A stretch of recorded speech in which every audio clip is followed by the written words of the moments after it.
കർത്താവ് ഈശോ മിശിഹായുടെ പരിശുദ്ധ സുവിശേഷം. അനന്തരം ഈശോ നിർദ്ദേശിച്ച പോലെ 11 ശിഷ്യന്മാരും ഗലീലയിലെ മലയിലേക്ക് പോയി. അവനെ കണ്ടപ്പോൾ അവർ അവനെ ആരാധിച്ചു. ചിലരാകട്ടെ സംശയിച്ചു. ഈശോ അവരെ സമീപിച്ച് അരുളി ചെയ്തു, സ്വർഗത്തിലും ഭൂമിയിലുമുള്ള എല്ലാ അധികാരവും എനിക്ക് നൽകപ്പെട്ടിരിക്കുന്നു. ആകയാൽ നിങ്ങൾ പോയി എല്ലാ ജനതകളെ ശിക്ഷപ്പെടുത്തുവിൻ. പിതാവിൻ്റെയും പുത്രൻ്റെയും പരിശുദ്ധാത്മാവിൻ്റെയും നാമത്തിൽ അവർക്ക് മാമോദീസ നൽകുവിൻ. ഞാൻ നിങ്ങളോട് കൽപ്പിച്ചവയെല്ലാം പാലിക്കാൻ അവരെ പഠിപ്പിക്കുവിൻ. ഇതാ യുഗാന്തം വരെ എല്ലായ്പ്പോഴും ഞാൻ നിങ്ങളോട് കൂടെ ഉണ്ടായിരിക്കും.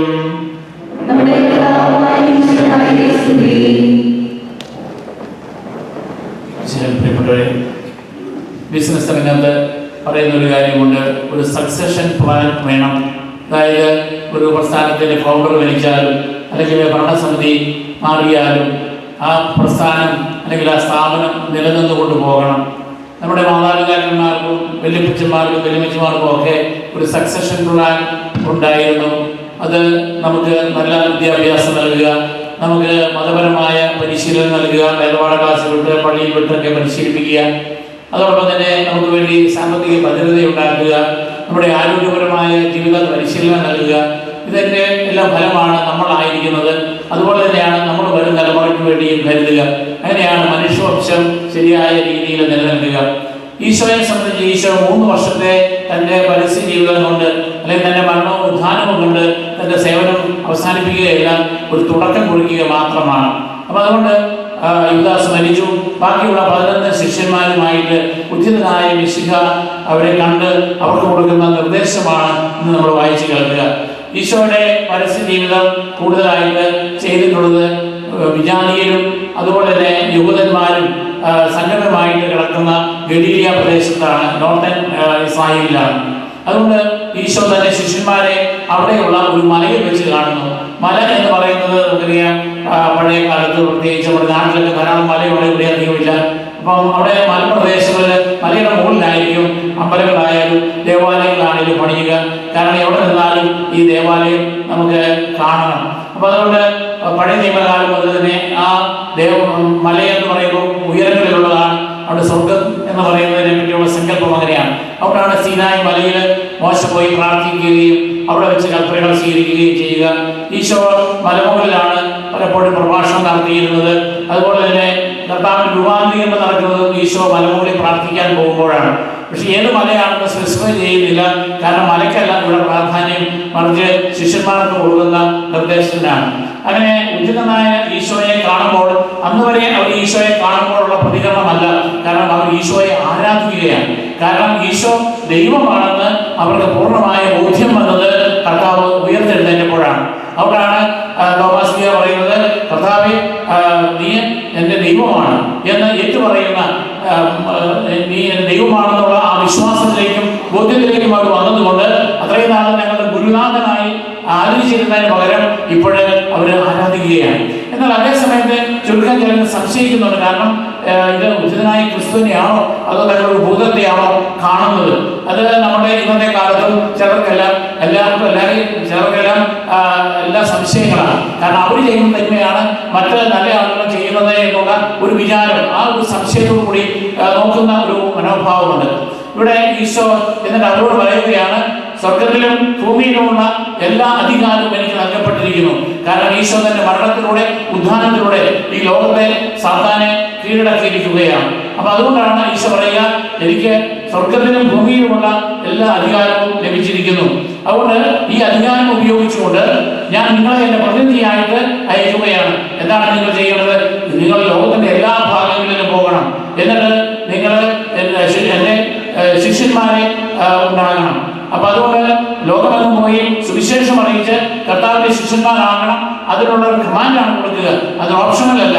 കാരണം അവരുടെ നിർബന്ധമായിട്ടുള്ള ഉത്തരവാദിത്വമാണ്. അത് ലോകം മുഴുവനിലും സുവിശേഷം പ്രസംഗിക്കുവാനുള്ള ഉത്തരവാദിത്വമാണ്. അതായത് ഞാൻ എൻ്റെ കുടുംബം അല്ലെ എൻ്റെ ഇടവക എന്നുള്ളതല്ല, എല്ലാ സ്ഥലങ്ങളിലും ലോകത്തിലും എല്ലാ ജാതി മതവിഭാഗങ്ങളോടും ഈ സുവിശേഷം അറിയിക്കണം. എന്നാൽ ആരെയും നിർബന്ധിച്ച് മതപരിവർത്തനം വരുത്തുക എന്നുള്ളത് നമ്മുടെ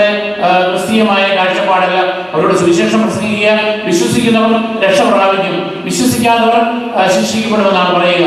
അതുകൊണ്ട് നമ്മുടെ എല്ലാവരുടെയും ഉത്തരവാദിത്വമാണ് മാമോദീസായിലൂടെയും പ്രത്യേകിച്ച് സൈവദേവനത്തിലൂടെയും നമ്മൾ ഏറ്റെടുക്കുന്ന ഉത്തരവാദിത്വമാണ് സാത്താനെ ഉപേക്ഷിച്ചുകൊണ്ട് കർത്താവിന്റെ വചനത്തെ സ്വീകരിക്കുവാനും കർത്താവിന്റെ ധീര പടയാളികളായി നമ്മുടെ ജോലി സദായി അനുസരിക്കുന്നത് പോലെ അത് പ്രൊഫഷണൽ രംഗത്ത് സെക്യുലർ ഫീൽഡിലാണെങ്കിലും അദ്ദേഹം തന്റെ വിശ്വാസത്തിന് വേണ്ടി രക്തസാക്ഷിത്വം വഹിക്കുന്നത് പോലെ തന്നെ നമ്മളും വിശ്വാസത്തിന് വേണ്ടി ജീവിക്കുന്ന രക്തസാക്ഷികളായി മാറുവാൻ സാധിക്കണം. അതുകൊണ്ടാണ് നമ്മുടെ മാതാപിതാക്കന്മാർ നമ്മുടെ പിതാവിന്റെയും പുത്രന്റെയും പരിശുദ്ധാത്മാവിന്റെയും നാമത്തിലാണ് മാമോദീസ മുഖീകരിക്കുന്നത്. കാരണം ഈശോ പറഞ്ഞു, ഈ ട്രിനിറ്റേറിയൻ ഫോർമുല പരിശുദ്ധ ത്രിത്വത്തിന്റെ നാമത്തില് നമ്മൾ ഓരോരുത്തരും കർത്താവിന്റെ സഭയില് അംഗങ്ങളായിരിക്കുകയാണ്. അങ്ങനെ വരുമ്പോൾ ഈശോ അതോടൊപ്പം തന്നെ പറയുന്നു, നിങ്ങൾ ഞാൻ പഠിപ്പിച്ച കാര്യങ്ങൾ അനുഷ്ഠിക്കുവാനായിട്ട് അവരെ നിങ്ങൾ പഠിപ്പിക്കണം. അതായത് വിശുദ്ധ ഗ്രന്ഥത്തിൽ അധിഷ്ഠിതമായി സഭാ പാരമ്പര്യങ്ങൾക്കനുസരിച്ച് വിശ്വാസത്തിൽ വളർത്തുവാനുള്ള ഉത്തരവാദിത്വം അത് മാതാപിതാക്കൾക്കുണ്ട്. അതുകൊണ്ടാണ് നമ്മൾ ജ്ഞാനസ്നാന വേളയിൽ ഈ വിശ്വാസ പ്രമാണം ശിശുവിന് വേണ്ടി ഏറ്റെടുത്തുകൊണ്ട് ജ്ഞാനസ്നാന മാതാപിതാക്കന്മാരും ഇത് ഏറ്റെടുക്കുക. ഇനി അതിനുശേഷം ഈശോ വലിയ ഉറപ്പ് നൽകുകയാണ്, I will be with you always. അതായത് യുഗാന്ത്യം വരെ എക്കാലവും ഞാൻ നിങ്ങളോട് കൂടെ ഉണ്ടായിരിക്കും.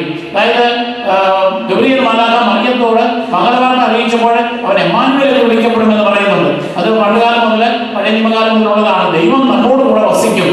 കാരണം പഴയ നിയമകാലത്ത് കൂടാരങ്ങളിൽ ജനങ്ങൾ വസിച്ചിരുന്നപ്പോൾ മരുഭൂമിയിലായിരുന്നപ്പോൾ അവരുടെ മധ്യത്തില് സമാഗമ കൂടാരം, ദൈവത്തിന്റെ കൂടാരം ഉണ്ടായിരുന്നു. അവിടെ ശക്കീന ക്ലൗഡ് അല്ലെങ്കിൽ തിരുസാന്നിധ്യത്തിന്റെ മേഘം വന്ന് അതിവിശുദ്ധ സ്ഥലത്ത് നിറഞ്ഞിരുന്നു. അതുകൊണ്ട് ജനങ്ങളോടൊത്ത് കഴിയുന്ന ദൈവം അത് ജെറുസലേം ദേവാലയം നശിപ്പിക്കപ്പെട്ടപ്പോൾ ആ സാന്നിധ്യം നഷ്ടപ്പെട്ടു. രണ്ടാമത് പണിത ദേവാലയത്തില് പിന്നീട് ഹെറോദോസ് പുതുക്കിപ്പെടുന്ന ദേവാലയത്തിലും ആ തിരുസാന്നിധ്യം ഉണ്ടായില്ല. എന്നാൽ ഈശോയുടെ വരവോടുകൂടി ആ ദൈവത്തിന്റെ സാന്നിധ്യം ഉണ്ടായി. ആ സാന്നിധ്യം ഈശോയുടെ ഉദ്ധാനവും സ്വർഗ്ഗാരോഹണത്തോടുകൂടി അവസാനിക്കുകയല്ല, മറിച്ച് ആ ദൈവത്തിന്റെ സാന്നിധ്യം ഞാൻ എന്നും നിങ്ങളോട് കൂടി എനിക്ക് വേണ്ടി വചനം പ്രസംഗിക്കുക, എനിക്ക് വേണ്ടി രക്തസാക്ഷിത്വം വഹിക്കാൻ വേണ്ടി തയ്യാറായിക്കൊണ്ട് തീര പ്രേക്ഷിതരായിരുന്ന ആളുകളോട് കൂടി കർത്താവിന്റെ സാന്നിധ്യം ഉണ്ടാകും. അതുകൊണ്ടാണ് നമ്മൾ പറയുക, നമ്മുടെ മാർപ്പാപ്പായും മെത്രാന്മാരും വൈദികരും ആത്മായ പ്രേക്ഷിതരുമൊക്കെ ശുശ്രൂഷ ചെയ്യുമ്പോൾ അവരോടൊത്ത് ദൈവമുണ്ട്. അവരെ പീഡിപ്പിക്കുമ്പോൾ ദൈവത്തെയാണ് പീഡിപ്പിക്കുന്നത് എന്നുള്ള ബോധ്യവും കൂടി നമുക്ക് ഉണ്ടാകണം. അതുകൊണ്ട് നിങ്ങൾ ഒരിക്കലും ഒറ്റയ്ക്കല്ല, മറിച്ച് നിങ്ങൾ തീരസമയം കർത്താവിനോട് കൂടി സാക്ഷ്യം വഹിക്കുവാനും കർത്താവിനെ പ്രതി സഹിക്കുവാനും നമ്മൾ തയ്യാറാകണം. ഇനി നമ്മൾ ചിന്തിക്കേണ്ട ഒരു കാര്യം, നമ്മുടെ മാതാപിതാക്കന്മാർ നമുക്ക് വേണ്ടി ഒരു സക്സഷൻ പ്ലാൻ ഉണ്ടാക്കി.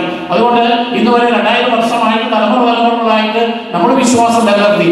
പക്ഷേ നമ്മുടെ ഇപ്പോഴത്തെ തലമുറ എന്തുമാത്രം വിശ്വാസത്തിലേക്ക് കൊണ്ടുവരാനായിട്ട് നമുക്ക് സാധിക്കുന്നുണ്ട് എന്ന് നമ്മൾ വിലയിരുത്തണം. ഭൗതികമായ നേട്ടങ്ങൾ ഉണ്ടാകുമ്പോൾ നല്ല കാറുണ്ട്, നല്ല വീടുണ്ട്, ഒരു കുറവുമില്ല, നല്ല ആഹാരമുണ്ട്, ആരും പട്ടിണി അനുഭവിക്കുന്നില്ല, ആരോഗ്യത്തിനുള്ള എല്ലാ സൗകര്യങ്ങളും ഉണ്ട്. പക്ഷെ ദൈവം മാത്രം നമ്മുടെ കുഞ്ഞുങ്ങളിൽ നിന്ന് നഷ്ടപ്പെടുന്നുണ്ടോ, പ്രത്യേകിച്ച് ഇവിടെ ജനിച്ചു വളർന്ന കുഞ്ഞുങ്ങളിൽ.